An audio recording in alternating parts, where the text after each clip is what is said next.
नमस्कार दोस्तों, स्वागत है आपके अपने YouTube चैनल रीडिंग लवर्स पर।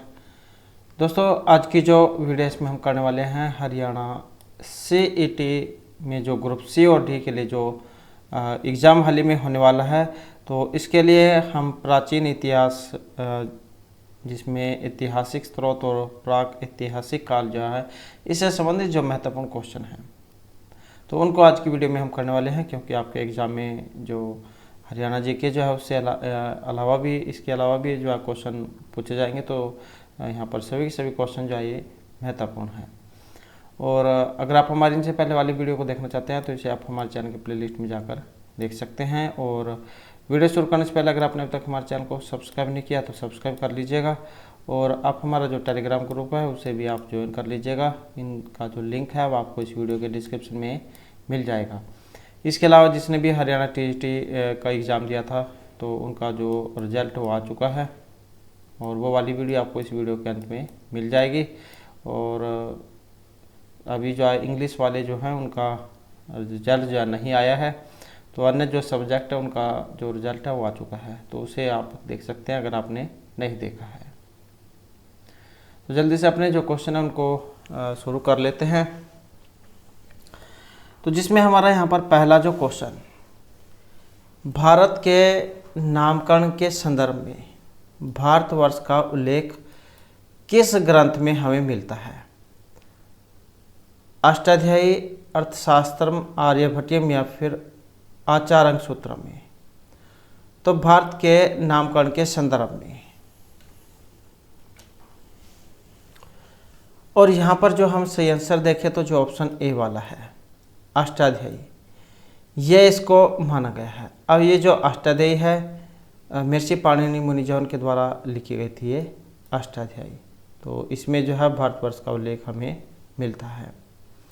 उसके बाद जो नेक्स्ट आ जाता है, निम्नलिखित में से किसका निवास स्थान होने के कारण भारत का नाम आर्यवर्त पड़ा था? भरत, आर्य, द्रविड़ या दुष्यंत के कारण?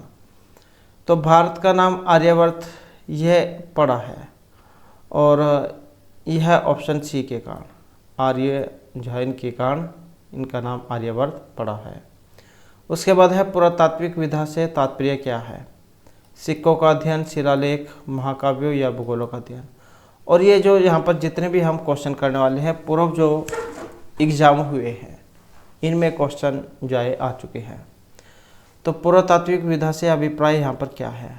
और इसका अर्थ है जो ऑप्शन बी में है, शिलालेखों का अध्ययन करना। तो यह है पुरातात्विक विधा।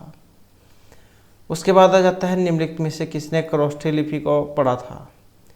Priyadarshi, Colin McKenzie, Alexander Cunningham या जेम्स प्रिंसेप ने? तो ये क्रोस्टी लिपि जो है इनको पढ़ा था और इनको जो पढ़ने वाले हैं जो ऑप्शन डी में है, तो जो जेम्स प्रिंसेप है इनके द्वारा ये जो क्रोस्टी लिपि जो है इनको पढ़ा गया था। उसके बाद है सिक्के के अध्ययन को कहा जाता है? इकोनोग्राफी, एथेनोग्राफी, एपिग्राफी या न्यूमिस्टिक्स? तो इनमें से क्या कहा जाता है? और यहाँ पर हमारा सी आंसर है ऑप्शन डी वाला, तो न्यूमिस्मेटिक्स जो इसको कहा जाता है, तो ये कहा जाएगा सिक्के के अध्ययन को। उसके बाद है सबसे पुराना जो वेद है कौन सा है? ऋग, यजुः, साम या अथर्ववेद? तो सबसे पुराना वेद कौन सा है? जो ऋग्वेद है, तो यही सबसे पुराना वेद है। 4 वेद माने गए हैं, ऋग, यजुः, साम और अथर्ववेद। नेक्स्ट है, ऋग्वेद में सबसे पवित्र किस नदी का जिक्र है? सरस्वती, यमुना, गंगा या फिर सिंधु का? तो ऋग्वेद में सबसे पवित्र नदी जो इनमें मानी गई है ऑप्शन ए में है, तो सरस्वती जो है इसको सबसे पवित्र नदी माना गया है। उसके बाद है शास्त्रीय संगीत के सिद्धांत की विवेचना ये की गई है? ऋग, यजुः, साम या अथर्ववेद में? तो शास्त्रीय संगीत के सिद्धांत की विवेचना, और इसका जो यहाँ पर संबंध है यह है ऑप्शन डी में, क्योंकि सामवेद क्या है? गाए जा सकने वाला वेद माना गया है। उसके बाद आ जाता है शुक्ल यजुर्वेद एवं कृष्ण यजुर्वेद, इनका संबंध कौन से वेद से है? शुक्ल यजुर्वेद और कृष्ण यजुर्वेद का? ऋग यजु साम या अथर्ववेद। तो कौन से वेद में है ये? और यहाँ पर जो सी आंसर है ऑप्शन सी रहेगा। इसके दो भेद हैं, शुक्ल यजुर्वेद और कृष्ण यजुर्वेद। नेक्स्ट है आयुर्वेद अर्थात जीवन का विज्ञान। यह उल्लेख हमें सर्वप्रथम मिलता है आरण्यक में, सामवेद में, यजुर्वेद में या फिर अथर्ववेद में। तो जीवन का उल्लेख ये हमें सर्वप्रथम किस में मिलता है? तो इसका जो उल्लेख हमें मिलेगा जो ऑप्शन डी वाला है। अथर्वा जो ऋषि हुए हैं उनके नाम के ऊपर इनका नाम रखा गया था अथर्ववेद। तो इसी में जो है ये जीवन के विज्ञान के बारे में कहा गया है। नेक्स्ट आ जाता है किस वेद में सभा को नरिष्ठ अर्थात सामूहिक वाद विवाद या अनुल्लंघनीय कहा गया है? तो सभा को नरिष्ठ अर्थात सामूहिक वाद विवाद या अनुल्लंघनीय कहा गया है। तो ये वेद इसमें कौन सा है? ऋग यजु साम या अथर्ववेद। और इनमें जो वेद है ये ऑप्शन डी वाला है। तो ये भी अथर्ववेद के बारे में ही कहा गया है। उसके बाद आ जाता है त्रय। वेद त्रय के नाम से यहाँ पर जाने जाते हैं या त्रय नाम है। 3 वेदों का है, धम्म संघ और बुद्ध का है, हिंदू धर्म के 3 देवताओं का है या 3 मौसमों का है। तो यहाँ पर त्रय जो है इसके नाम से जाना जाता है जो ऑप्शन ए में है। तो वेद त्रय आपने पढ़ा होगा। तो 3 वेद इसमें आते हैं। उसके बाद जो नेक्स्ट क्वेश्चन है हमारा जीविका उपार्जन हेतु वेद वेदांग पढ़ाने वाले अध्यापक ये क्या कहलाते हैं? आचार्य, अध्वर्यु, उपाध्याय या फिर पुरोहित?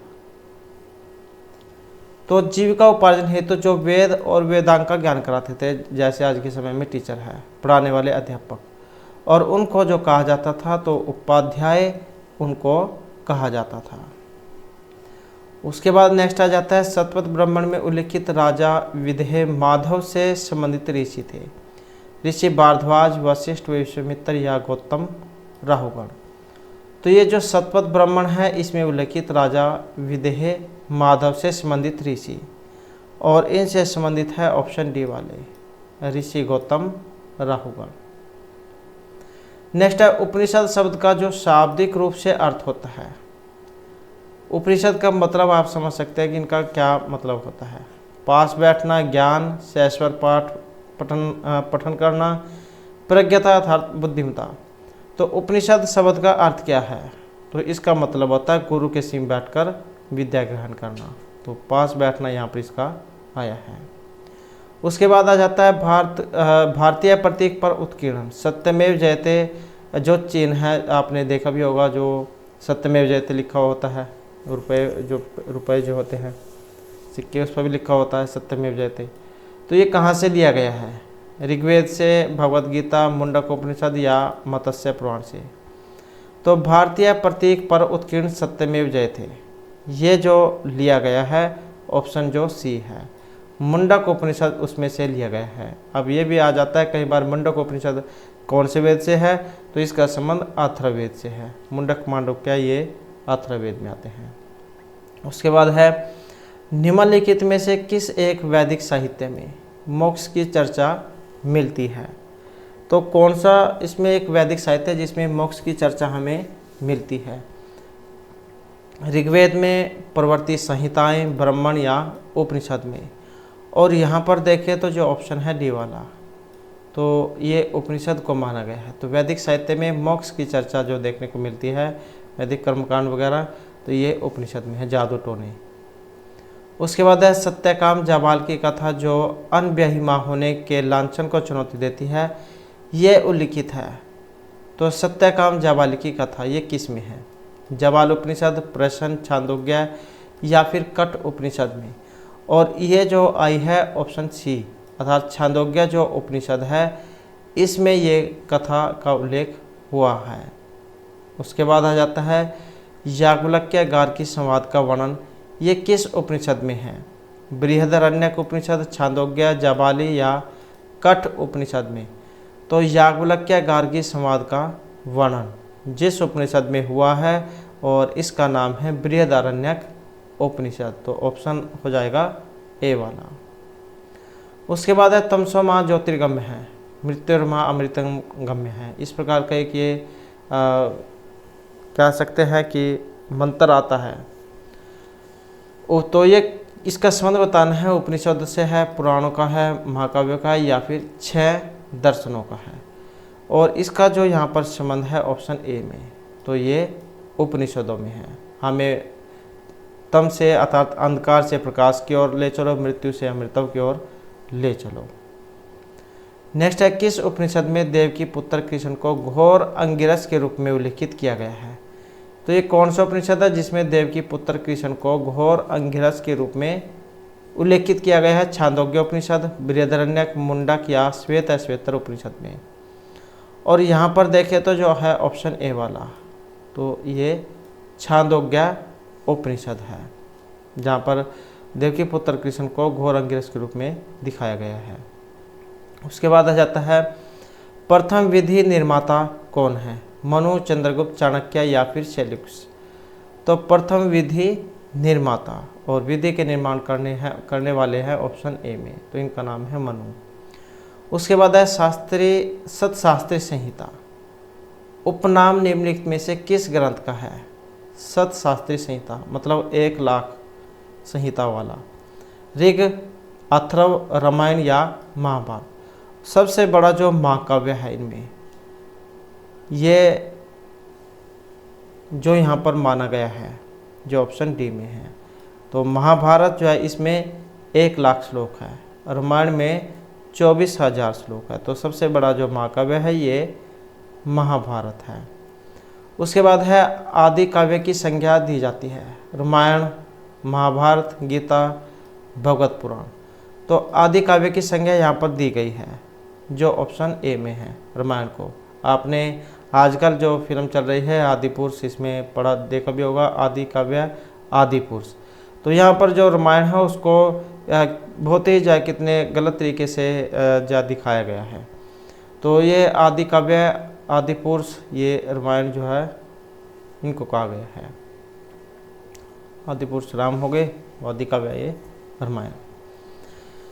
नेक्स्ट आ जाता है, पुराणों की संख्या 16, 18, 19 या फिर 21? तो पुराणों की संख्या कितनी है? और पुराणों की जो संख्या ये 18 है।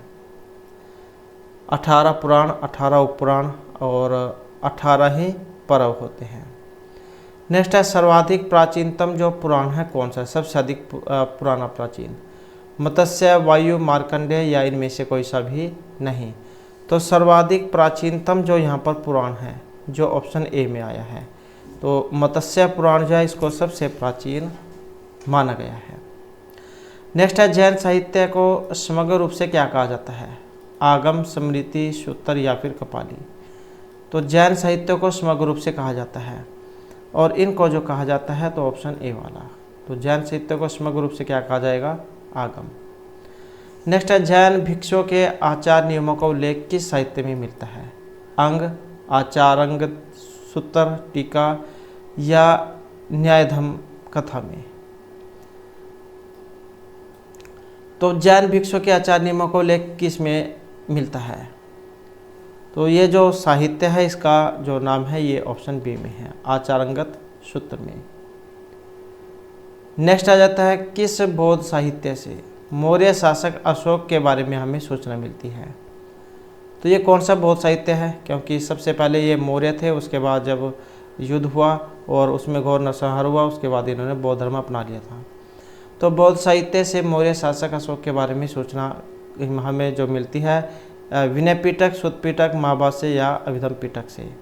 और इसमें इनके बारे में जो हमें सूचना मिलती है जो ऑप्शन सी में है, तो ये अभिधम पिटक है। 3 पिटक हुए हैं ये वाले, विनय, सुत, अभिधम पिटक।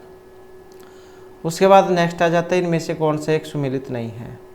तो सोचिए एक जो है इनको 2 के साथ आपने मिलान करना है। तो यहाँ पर एक इनमें सुमिलित नहीं है, वो कौन से वाला है? और इनमें देखें तो जो ऑप्शन डी में है, इत्सिंग 1105, तो यही क्या यहाँ पर सही नहीं है। और को देखें तो फायान, इनका जो आगमन जो है ये 375 से 415 के बीच में दिखाया गया है। सुंगयुन का 518 और ये जो हेनसांग है इनका 629 ईस्वी में दिखाया गया है भारतागमन। उसके बाद है इनमें से एक सुमेलित है, तो यहाँ पर अरबी लेखक और इनकी रचनाएं हैं, तो एक सही है और सुमेलित है, सही है, कौन से वाला है। और यहाँ पर देखें तो जो आया है ऑप्शन ए में अल मसूदी मरुज उल जहाब, ये इनकी रचनाएं हैं, तो यही जो है यहाँ पर इसमें सही माना गया है। उसके बाद है भारत में मानव सर्वप्रथम साक्ष्य जो हमें मिले हैं नीलगिरी की पहाड़ियों, शिवालिक, नलमाला या फिर नर्मदा घाटी में। तो भारत में मानव का सर्वप्रथम साक्ष्य कहाँ पर मिला है, और यहाँ पर देखें तो जो ऑप्शन है डी वाला, तो ये मिला है नर्मदा घाटी में। उसके बाद है जिस काल की लिपि को पढ़ा नहीं जा सकता उसे क्या नाम दिया गया है, प्राक ऐतिहासिक काल, आद्य ऐतिहासिक काल, ऐतिहासिक या इनमें से कोई सा भी नहीं। तो जिस काल की लिपि को पढ़ा नहीं जा सका उसको जो नाम दिया गया है, तो ये इनमें कौन सा है। तो यहाँ पर देखें तो जो इनमें ऑप्शन जो है बी वाला आद्य ऐतिहासिक काल इसको कहा गया है। तो जिस काल में लिपि के साक्ष्य तो मिलते हैं परंतु लिपि को अभी तक पढ़ा नहीं जा सका उसको हम आद्य ऐतिहासिक काल कहेंगे। नेक्स्ट है रॉबर्ट ब्रूस फुट, ये इनमें से एक क्या थे, भूगर्भ वैज्ञानिक थे, पुरातत्वविद, इतिहासकार या फिर पुरातन ये है पूरा वनस्पति शास्त्री, पूरा वनस्पति शास्त्री। तो रॉबर्ट ब्रूस फुट ये इनमें से एक क्या थे, और ये थे एक भूगर्भ वैज्ञानिक। नेक्स्ट आ जाता है भारतीय पुरातत्व का जो जनक इनमें से कहा गया है Alexander Cunningham, George Marshall, Mortimer Wheeler, James Prinsep. तो ये जो भारतीय पुरातत्व जो है इनका जनक इनमें से कहा गया है, और यहाँ पर देखें तो जो आया है ऑप्शन ए वाला अलेक्जेंडर कनिंघम, तो इनको भारतीय पुरातत्व का जो जनक है ये कहा गया है। उसके बाद आ जाता है इतिहास के आरंभिक काल को निम्नलिखित में से क्या कहा जाता है, पुरापाषाण, मध्य, लघु या नवपाषाण काल। तो इतिहास का जो आरंभिक काल है, आरंभ का शुरू का जो काल है उसको कहा गया है पुरापाषाण काल, तो कौन सा ऑप्शन हो जाएगा ए वाला। उसके बाद है किस काल या युग में पत्थर के औजार सबसे पहले पाए गए थे, नव, लघु, पुरा या मध्यपाषाण में। तो किस काल में पत्थर के औजार सबसे पहले पाए गए थे, और यहाँ पर देखें तो जो है ऑप्शन बी वाला, तो ये था पुरापाषाण काल। नेक्स्ट आ जाता है भारत में पाषाण युग के बारे में निम्नलिखित कथनों पर विचार कीजिए। तो जो पाषाण युग है इनके बारे में विभिन्न युगों को पत्थर के औजार के प्रकारों और शिल्प विज्ञान के आधार पर पहचाना जाता है। विभिन्न युगों के अंदर औजारों के प्रकारों और शिल्प विज्ञान में कोई क्षेत्रीय विभिन्नता नहीं है। विभिन्न युगों की पाषाण युग संस्कृति पूरे उपमहाद्वीप में एक अमिश्रित एक रेखीय ढंग से एक समान विकसित हुई है। तो इनमें से कथन विकथन वाला क्वेश्चन है, कोट वाला कह सकते हैं कि और कौन से वाला इनमें सही माना गया है। और यहाँ पर इनमें देखें तो जो है ऑप्शन ए वाला, तो केवल एक ही यहाँ पर सही माना गया है कि विभिन्न युगों को पत्थर के औजार के प्रकार और शिल्प विज्ञान के आधार पर पहचाना जाता है।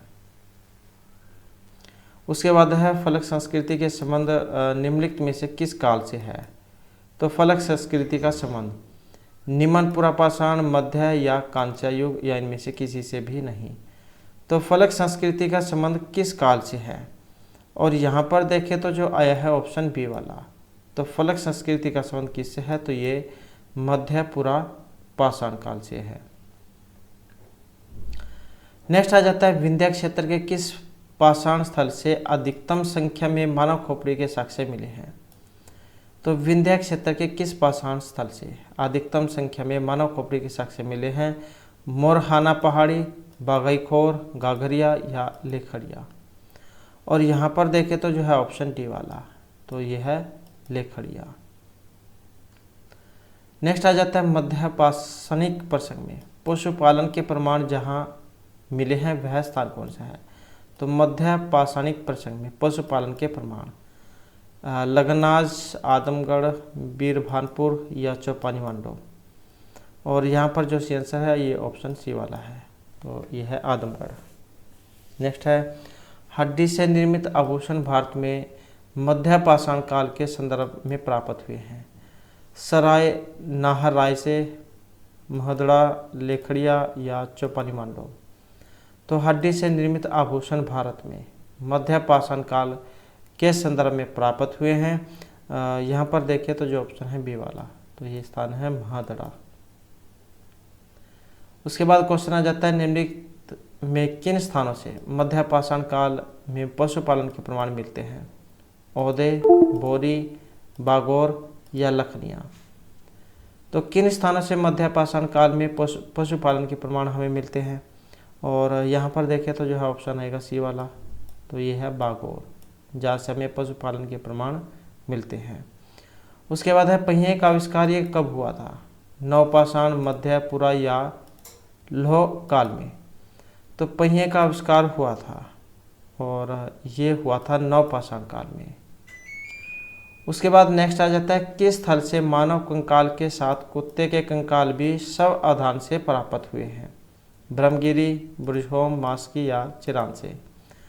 तो कौन से स्थल से मानव कंकाल के साथ कुत्ते के कंकाल भी जो प्राप्त हुए हैं? और ये प्राप्त हुए हैं बुरजहोम से। नेक्स्ट आ जाता है राख का टीला निम्नलिखित किस नवपाषाणिक स्थल से संबंधित है? बुदिहाल, संगनकुल्लू, कोल्ली हवा या ब्रह्मगिरी? तो राख का टीला निम्नलिखित किस नवपाषाणिक स्थल से प्राप्त हुआ है, किससे संबंधित है? और यहाँ पर देखिए तो जो आया है ऑप्शन बी वाला, तो राख का टीला निम्नलिखित किस नवपाषाणिक स्थल से संबंधित है? और यह है संगनकुल्लू से। उसके बाद है नवपाषाण काल के लोगों के द्वारा पाला गया प्रथम पशु इनमें से था? भेड़, बकरी, घोड़ा या कुत्ता?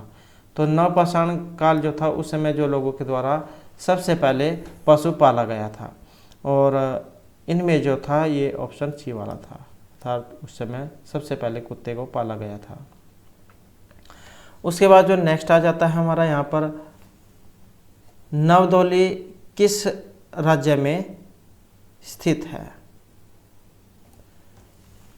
ये जो नवादा टोली गुजरात, महाराष्ट्र, मध्य प्रदेश या छत्तीसगढ़ में? तो नवादा टोली कौन से राज्य में है और ये कहाँ पर है? तो ये मध्य प्रदेश में है। नेक्स्ट है निम्नलिखित में से किसको चालकोलिथिक युग भी कहा गया है? पुरा, नव, ताम्र या लौह युग को? तो चालकोलिथिक युग जो इनमें से कहा गया है ऑप्शन जो सी में है, तो ये कहा गया है ताम्र पाषाण युग को।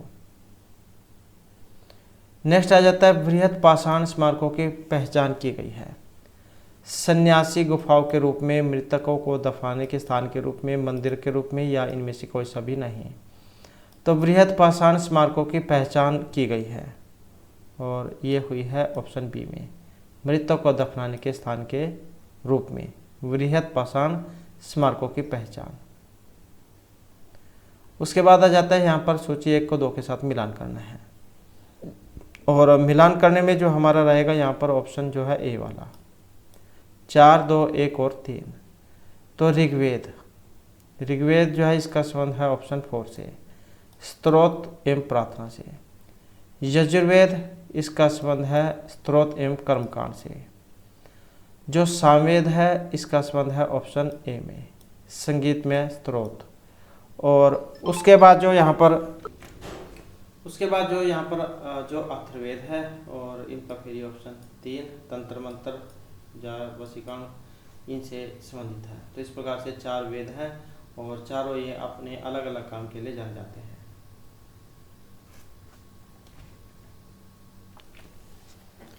उसके बाद जो नेक्स्ट आ जाता है निम्न में से कौन सा एक यहाँ पर सुमेलित नहीं है?